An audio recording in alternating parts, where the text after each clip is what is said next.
बात पते की ब्रॉट यू बाय आरप्योर का हल्दी मसाला, मिर्च धनिया करे कमाल, सबका राजा आरप्योर मसाला। खबरों का इंतजार हुआ पूरा, आपकी पसंद आपकी खबर, ना शोर ना हंगामा, बात होगी खबर की, ना इधर की ना उधर की।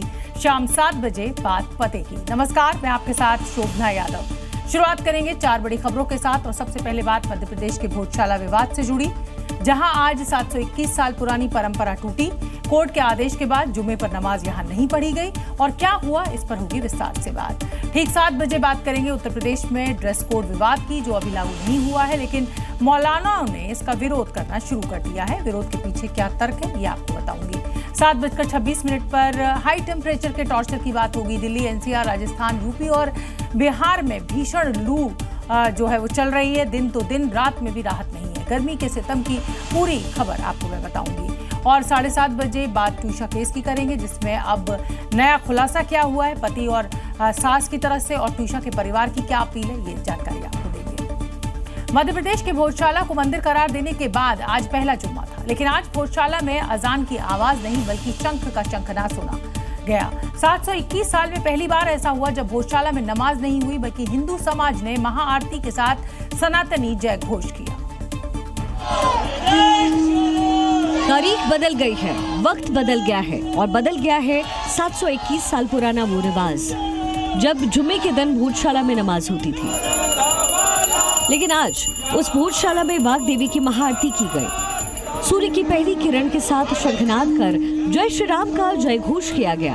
मंदिर करार देने के बाद कुछ लोगों को यह हजम नहीं हुआ। ऐसे में वो माहौल बिगाड़ने की कोशिश में थे, लेकिन मोहन सरकार के सिंघम ने पहले ही उन्हें वार्निंग दे दी थी। गुरुवार की शाम का जो ये समय है वो उन तक का था। अब जो है वो कानून का पालन होगा, विधि का शासन होगा। जिसकी हिम्मत है, जिसको लगता है वो ऐसा कर सकता है, वो कल प्रयास कर ले। जो उसने अब तक नहीं सोचा होगा वो कार्रवाई होगी। वार्निंग के बाद पूरे भोजशाला के आसपास के एरिया को छावनी में तब्दील कर दिया गया। 1800 से ज्यादा पुलिस और सीआरपीएफ के जवानों ने एडवांस्ड हथियारों के साथ मार्च निकाला। ये हाई रेंज वेपन्स है और इनको लेकर चाहे वो मुस्लिम बस्ती हो और बकरा ईद से ठीक पहले आप देखेंगे तो एक के बाद एक एक्शन मोड में ये मध्य प्रदेश की जो पुलिस है वो आपको नजर आएगी। हालांकि अब मुस्लिम पक्ष हाईकोर्ट के फैसले के खिलाफ सुप्रीम कोर्ट पहुंचा है और मामले में हस्तक्षेप की मांग की है। मीठा या नमकीन, चाहे जैसे खाओ, 100% सूजी से बनी आरप्योर वर्मिसेली, स्वादिष्ट, सेहतमंद हर रोज। धार के भोजशाला में अब जुमे पर नमाज नहीं बल्कि मां वागदेवी के जयकारे गूंज रहे हैं। वहीं अब हिंदुओं की मांग है कि भोजशाला मंदिर से उर्दू में लिखी आयतों को भी हटाना चाहिए, क्योंकि अब ये हिंदुओं का पूजा स्थल है। इसीलिए श्रद्धालुओं का कहना है कि हिंदुओं के पूजा स्थल पर इस्लामिक मेहराब और आयतों का क्या काम है। जब हाईकोर्ट ने आदेश दे दिया है कि यह मंदिर है, मंदिर पहले भी था लेकिन अब हाईकोर्ट का स्टैंप लग गया, मुहर लग गई है, तो अब मंदिर में किसी भी प्रकार की आयत उल कुर्सी इसको कहते हैं, उसका क्या काम है। अब सवाल है कि इन मेहराब और आयतों में ऐसा क्या लिखा है जिस पर हिंदुओं को घोर आपत्ति है। इसलिए इन आयतों को भोजशाला मंदिर से तुरंत हटाने की मांग की जा रही है। बनी हुई है जो सीढ़ी नुमा आकृति बनी हुई है कि अल्लाह के अलावा कोई दूसरा पूजने योग्य नहीं है। श्रद्धालुओं की ये मांग जायज भी है, क्योंकि जब हाईकोर्ट ने भोजशाला को मंदिर बता दिया है तो फिर ऐसी इस्लामिक आयतों की इस मंदिर में जगह नहीं बनती। अब देखना होगा कि इन आयतों को वाग देवी के इस मंदिर से कब तक हटाया जाएगा। संभल भोजशाला के बाद अब एक और धार्मिक स्थल का विवाद सामने आया है। उत्तर प्रदेश के लखनऊ के मलिहाबाद में मस्जिद और कब्रिस्तान को लेकर पासी समाज के लोगों ने बड़ा दावा किया और इसे कंस पासी का किला बता दिया, जिसे लेकर पासी समाज के लोगों ने सीएम योगी को खत भी लिखा है और ऐतिहासिक जांच और पुनर्जीवन की मांग की है। साथ ही जुमे की नमाज ना करने देने के ऐलान भी किया गया था, लेकिन पुलिस ने जुमे को देखते हुए भारी पुलिस बल की तैनाती कर दी थी। पुलिस प्रशासन पूरी तरह से अलर्ट दिखाई पड़ रहा है। तमाम जो पासी समाज के जो नेता हैं उनको हाउस अरेस्ट भी कर लिया गया है। पासी समाज के दावे पर मुस्लिम समाज इसे नकार रहा है और गजेटियर का हवाला दे रहा है, जिस पर पासी समाज ने इसे कंस का बसाया क्षेत्र बताया है। नए मुद्दे को लेकर मस्जिदों को निशाना बनाया जा रहा है। उस क्षेत्र को बसाने वाले जो थे राजा कंस पासी थे और ये साफ साफ गजेटियर भी कह रहा है। मलिहाबाद में शुरू हुआ यह नया धर्मयुद्ध फिलहाल थमने का नाम नहीं ले रहा है, क्योंकि दावे दोनों तरफ से हैं, लेकिन सच पर पर्दा डला हुआ है। पुराने ज़माने की ये पूरी बिल्डिंग है। ऐसे में ये कहा जा रहा है कि ये महाराजा कंसा पासी का जो किला है। उत्तर प्रदेश के सरकारी कॉलेज और यूनिवर्सिटी में ड्रेस कोड लागू करने को लेकर सियासत शुरू हो गई है। अभी ड्रेस कोड लागू भी नहीं हुआ कि मौलानाओं ने इसका विरोध करना शुरू कर दिया। छात्रों में समानता, अनुशासन और सामाजिक समरसता बढ़ाने के लिए ड्रेस कोड लागू किया जा रहा है। राज्यपाल आनंदीबेन पटेल के निर्देश पर इसे लागू किया जा रहा है, जिसका उद्देश्य वातावरण को बेहतर और छात्रों को भेदभाव मुक्त माहौल देना है। छात्र वर्ग यानी स्टूडेंट्स क्लास होमोजीनियस क्लास है और यहाँ पर ऊंच नीच भेदभाव न दिखे। ड्रेस कोड से छात्राओं के बीच समानता और अनुशासन की भावना को बढ़ाना है, लेकिन कुछ मौलानाओं को इसमें हिंदू मुस्लिम दिखने लगा है। हालांकि कुछ मौलाना इसका समर्थन कर रहे हैं। जो जिसका पहनावा है, जो सही सलीके का ढंग का पहनावा है, मेरे ख्याल से उसको उसकी आज़ादी होनी चाहिए। हाँ, उसमें कुछ फिरका परस्त ताकतें हैं, उसके अंदर हिजाब जैसे शब्द को दाखिल करके हिंदू मुस्लिम का रंग देना चाहते हैं। यानी ड्रेस कोड पर मौलाना मौलवी आपस में ही एक दूसरे के खिलाफ यहाँ नजर आ रहे हैं।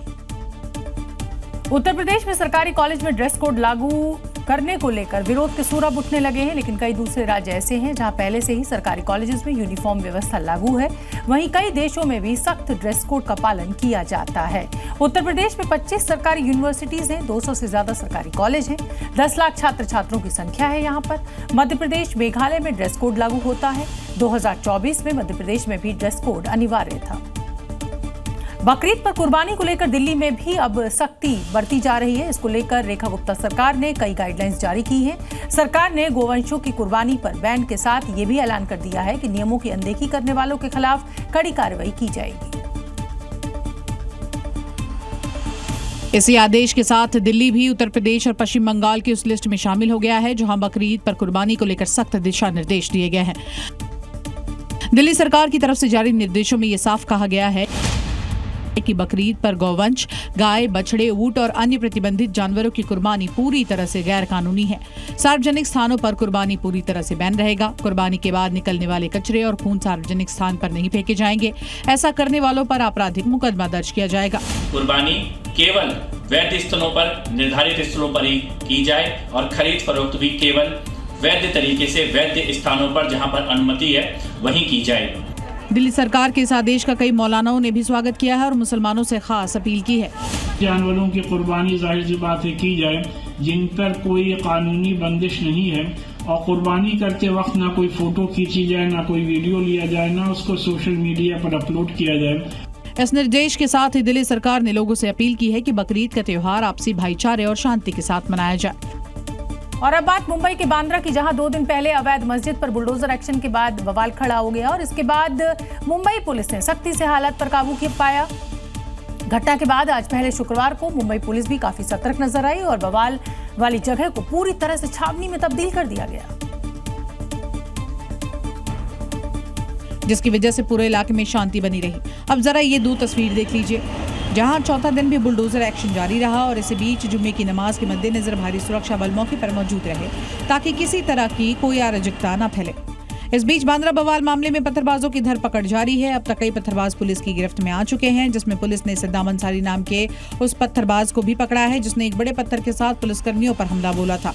आपको बता दें, सद्दाम के साथ पुलिस ने अब तक 19 लोगों को गिरफ्तार किया है, तो वहीं 100 से ज्यादा लोगों पर FIR दर्ज की गई है। पत्थरबाजों की पहचान के लिए फेशियल रिकॉग्निशन टेक्नोलॉजी और वीडियो फुटेज की मदद ली जा रही है।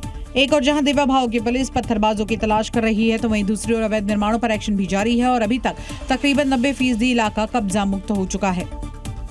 अब देवबंद दारुल उलूम में शिव मंदिर होने का दावा तेज हो गया है। हिंदू रक्षक दल के एक नेता तो यहां तक दावा कर रहे हैं कि अगर खुदाई में दारुल उलूम के 14 फीट नीचे शिव मंदिर नहीं मिला तो उन्हें सरेआम फांसी दे दी जाए।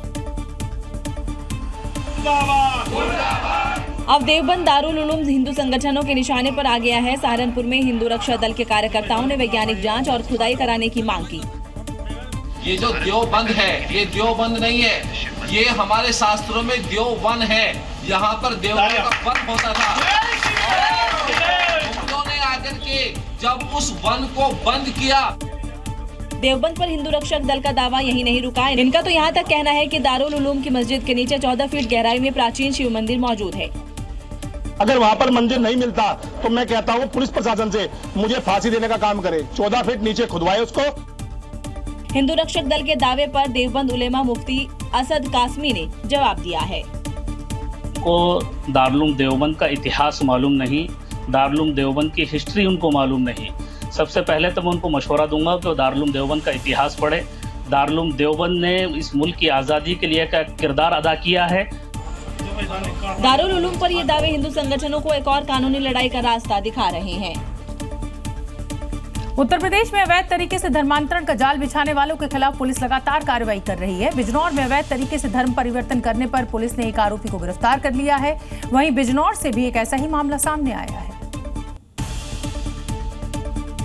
यूपी के शहरों में अवैध धर्मांतरण का मकड़जाल फैलाने वाला गैंग एक्टिव है। बिजनौर और बाराबंकी में धर्मांतरण के मामले सामने आए हैं, जिन पर योगी फोर्स ने एक्शन लिया है। पुलिस की गिरफ्त में आया ये वसीम है, जो बिजनौर के एक युवक को नौकरी दिलाने के बहाने अपने साथ कश्मीर ले गया और वहां डरा धमकाकर उसका धर्म परिवर्तन करा दिया। पुलिस ने आरोपी वसीम को कश्मीर से गिरफ्तार कर जेल भेज दिया है। वहीं धर्मांतरण का दूसरा मामला बाराबंकी से सामने आया है, जहां एक हिंदू युवती से मोहम्मद अमन नाम के एक युवक पर जबरन निकाह और धर्म परिवर्तन का दबाव बनाने का आरोप लगाया है। हमको भी जबरदस्ती बुलाया गया, कमरे के अंदर बंद कर लिया गया। उसके बाद मकसूद, जुबेर का लड़का अमन, ये सब ने प्लान बनाए। पहले लेकर भैंसा गोश्त खाओ, फिर इनका घरे निकाह करा मेरे साथ में। यूपी में धर्मांतरण गैंग कितनी भी कोशिश कर ले, पुलिस इन्हें सही ठिकाने में भेजने का काम कर रही है। और अब बात दिल्ली की, जहां प्रीतमपुरा इलाके में उस समय माहौल गर्मा गया जब एक मस्जिद के बाहर अपने समर्थकों के साथ पहुंचे बीजेपी विधायक करनैल सिंह ने एक मदरसे को अवैध बताते हुए दीवार गिरवा दी। देखिए कैसे हाथ में हथौड़ा लिए बीजेपी विधायक करनैल सिंह खुद दीवार तोड़ रहे हैं, जिसके बाद तो उनके समर्थकों ने जमकर नारेबाजी की, पूरी दीवार ही गिरा दी। मस्जिद वालों ने ये मदरसा बना रखा है। ये मदरसा बच्चों को पढ़ाने के लिए, उनके काम करने के लिए इसलिए बना रखा है, इसलिए हिंदू को इकट्ठा होकर इसको तोड़ जा रहा है। बताया जा रहा है कि नूरे इलाही मस्जिद के पास डीडीए की जमीन पर अवैध रूप से मदरसा बनाया जा रहा था, जिसकी कई बार शिकायत पर एक्शन नहीं हुआ, तो बीजेपी विधायक करनैल सिंह और उनके समर्थकों ने अवैध ढांचे को ढा दिया। मैं अनलीगल मदरसों की दुकान दिल्ली में नहीं चलने दूंगा। और पर जो ये लीगल और ये मस्जिद जो है ये अनलीगल डीडीए की जमीन पर बनी हुई है। हालांकि मौके पर मौजूद भारी पुलिस बल के कारण शांति बनी रही, लेकिन इलाके में तनाव अभी भी बरकरार है। बिहार की राजधानी पटना में अवैध निर्माण पर बुलडोजर एक्शन तेज हो गया है। पटना के कुर्जी मोड़ इलाके में प्रशासन ने कार शोरूम और सर्विस सेंटर पर बुलडोजर चला दिया। देखिए कैसे सम्राट बुलडोजर पटना में अवैध निर्माण को मिट्टी में मिला रहा है। कार्रवाई क्या है? अतिक्रमण का चल रहा है। अतिक्रमण के खिलाफ कितने बुलडोजर लगाए गए? 6 बुलडोजर है। प्रशासन के 6 बुलडोजर अवैध निर्माण की ईंट से ईंट बजा रहे हैं। चंद मिनटों में एक कार शोरूम और एक सर्विस सेंटर को जमींदोज कर दिया गया है। अतिक्रमण के खिलाफ सम्राट सरकार का ये बड़ी कार्रवाई है और इस कार्रवाई में ये सारा जो यहाँ पर अतिक्रमण किया हुआ था उस सब को तोड़ा जा रहा है। हालांकि सर्विस सेंटर के लोगों का कहना है कि बिना किसी नोटिस के बुलडोजर कार्रवाई हुई है, जिससे उनका काफी नुकसान हुआ है। आपको 1 हफ्ते का समय दिया जाता है या 2 दिन का या 1 दिन का कि खाली कर लीजिए, हम इसको पूरा तोड़ देंगे। ऐसा नहीं कोई नोटिस है, नहीं कोई समय है, कहीं पे चिन्हित भी नहीं किया हुआ है, आप देख सकते हैं। प्रशासन का कहना है कि कोर्ट के आदेश के बाद बुलडोजर कार्रवाई यहां पर की गई है। पश्चिम बंगाल में ईडी ने एक बार फिर बड़ी कार्रवाई की है और एक साथ कई स्थानों पर रेड मारी है। लैंड माफिया सोना पप्पू और पूर्व डीसीपी मामले को लेकर ये ईडी ने कोलकाता से लेकर मुर्शिदाबाद तक करीब 9 ठिकानों पर छापेमारी की है। दोनों पर जबरन वसूली और जमीन कब्जाने जैसे कई संगीन आरोप हैं। इसी को लेकर ईडी सोना पप्पू के ठिकाना माना जा रहे कोलकाता के एक होटल पर रेड मारने पहुंची। वहीं मुर्शिदाबाद में पूर्व डीसीपी और कोलकाता में सब इंस्पेक्टर राहिल अमीन का भी घर खंगाला। बताया जा रहा है कि मुख्य आरोपी सोना पप्पू से पूछताछ में पैसों के लेन देन से जुड़े कई अहम सुराग हाथ लगे हैं, जिसके आधार पर ईडी ने कोलकाता में कई जगहों पर छापेमारी के अलावा मुर्शिदाबाद में पूर्व डीसीपी शांतनु सिन्हा बिस्वास के घर पर रेड की, जहां ताला तोड़कर ईडी की टीम अंदर घर में घुसी और घर की तलाशी ली। बता दें कि फिलहाल लैंड माफिया विश्वजीत पोद्दार उर्फ सोना पप्पू और शांतनु सिन्हा बिस्वास पुलिस की गिरफ्त में है। दोनों पर जमीन कब्जाने, जबरन वसूली का आरोप है। जांच में कारोबारी, होटल मालिक और कई पुलिस अफसरों के नाम सामने आए हैं जो कई संस्थाओं के जरिए काले धन को सफेद करने का काम करते थे। कोलकाता और मुर्शिदाबाद में हुई इस कार्रवाई ने लैंड माफिया, पुलिस और कारोबारी गठजोड़ पर नए सवाल खड़े कर दिए हैं। फिलहाल ईडी अब पूरे नेटवर्क की परतें खोलने में जुटी है। उत्तर प्रदेश कांग्रेस के अध्यक्ष अजय राय का एक वीडियो सामने आया है जिससे यूपी समेत देश की सियासी हलचल बढ़ गई है। बताया जा रहा है कि अजय राय दुष्कर्म पीड़िता से मिलने महोबा पहुंचे थे और इस दौरान समर्थकों से बातचीत करते हुए उन्होंने प्रधानमंत्री को लेकर आपत्तिजनक टिप्पणी कर दी और पीएम मोदी को गाली देते हुए वहां से रवाना हो गए।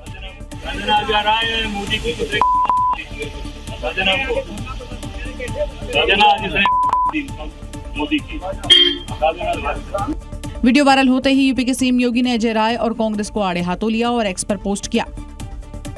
आदरणीय प्रधानमंत्री श्री नरेंद्र मोदी के विषय में उत्तर प्रदेश कांग्रेस अध्यक्ष द्वारा की गई अभद्र, असंसदीय और अक्षम्य टिप्पणी कांग्रेस के राजनीतिक कुसंस्कारों को प्रकट करती है।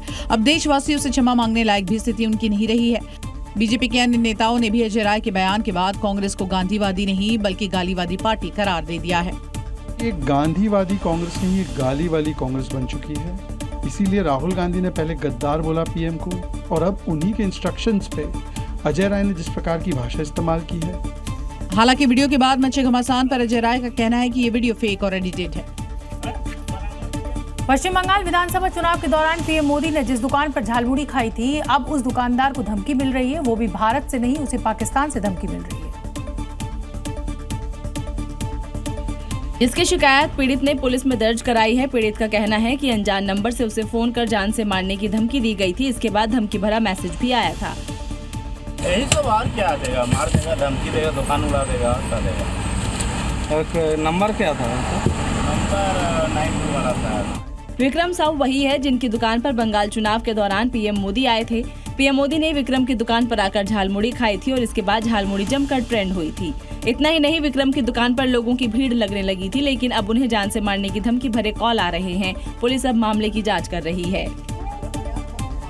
और अब बात नीट पेपर लीक की, जिसमें सीबीआई की जांच जैसे जैसे आगे बढ़ रही है, इसमें एक के बाद एक सनसनीखेज खुलासे हो रहे हैं। अब तक इस घोटाले में सिर्फ दलालों और कोचिंग सेंटर्स के शामिल होने की बात सामने आ रही थी, लेकिन अब पेपर लीक का डॉक्टर कनेक्शन भी सामने आया है। महाराष्ट्र के लातूर में सीबीआई की टीम बड़ी कार्रवाई करते हुए एक जाने माने डॉक्टर के घर पर छापा मारा और यहां ऐसे दस्तावेज मिले जिसने पूरी जांच का रुख ही बदल दिया है। छापेमारी के दौरान सीबीआई ने बाल रोग विशेषज्ञ डॉक्टर मनोज शिरूरे को गिरफ्तार किया है, जिन पर आरोप है कि उन्होंने अपने बेटे के लिए नीट का पेपर खरीदा था। डॉक्टर मनोज शिरूरे पर कार्रवाई के बाद अब इस मामले में मोटेगांवकर कनेक्शन की भी गहन जांच की जा रही है। आरोप है कि डॉक्टर शिरूरे ने गिरफ्तार आरोपी शिवराज मोटेगांवकर के जरिए ही अपने बेटे के लिए पेपर का सौदा किया था। ये खुलासा इसलिए भी बड़ा है क्योंकि अब ये रसूखदार डॉक्टर इस पूरे रैकेट के खिलाफ सीबीआई का मुख्य सरकारी गवाह बनने जा रहा है। सीबीआई अब इस बात की कड़ियों को जोड़ने में जुटी है कि इस रैकेट के तार और कहां-कहां तक जुड़े हैं और इसमें कितने बड़े पैमाने पर पैसों का लेन देन हुआ है।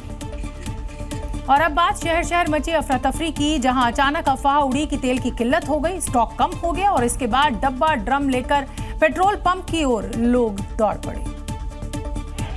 महाराष्ट्र के बुल्ढाना हो या राजस्थान का भोपालगढ़, हर जगह डीजल पेट्रोल ने लोगों को कतार में खड़ा कर दिया है। सबसे पहले बात महाराष्ट्र के बुल्ढाना, जहां पेट्रोल पंप की तरफ लोग ऐसे डब्बा और ड्रम लेकर भाग रहे हैं जैसे कल तेल मिलेगा ही नहीं। बताया जा रहा है कि पेट्रोल पंप पर डीजल की लंबे समय से चल रही कमी के बाद जब आखिरकार डीजल की सप्लाई हुई तो लोगों की भारी भीड़ उमड़ पड़ी। भीड़ इतनी ज्यादा बढ़ गई कि अफरा तफरी का माहौल बन गया।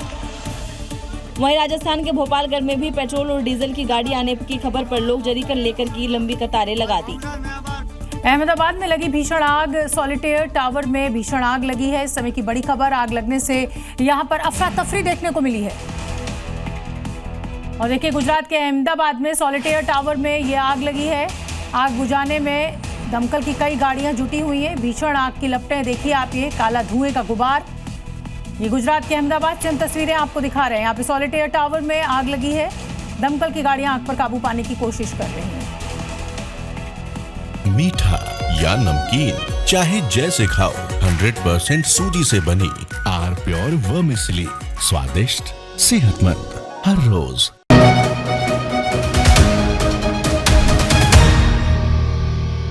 बात पते की brought you by R Pure का हल्दी मसाला, मिर्च धनिया करे कमाल, सबका राजा आर प्योर मसाला।